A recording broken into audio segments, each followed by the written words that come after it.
textbook calls it Divergent Evolution. Oh, come on, they show 5 dogs around a wolf, and that's not Divergent Evolution. Don't give it a fancy name. It's still a dog. It's just a variety of dog.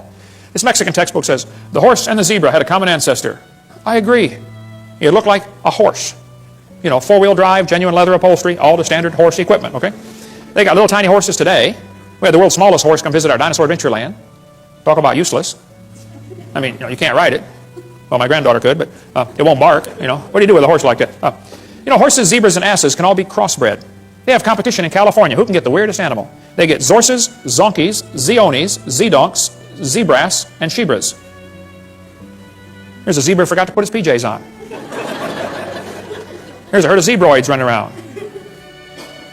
There's a bunch of different kinds of cows in the world, and they might have had a common ancestor. A cow.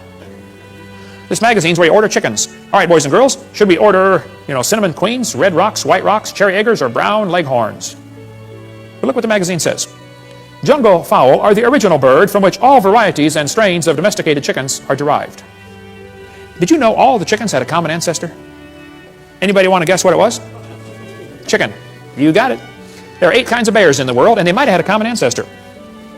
A bear. You know, broccoli, cabbage, cauliflower, and Brussels sprouts all have a common ancestor called a plant.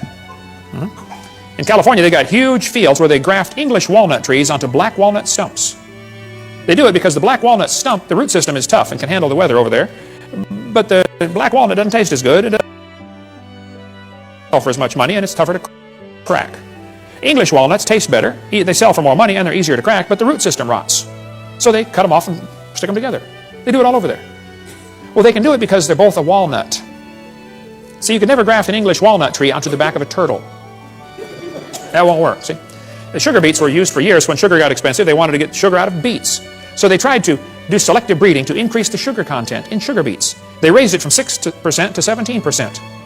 But could not. They ran into a brick wall. Hey, can't go past 17. And the further they got away from the normal wild sugar beet, the more problems they started having.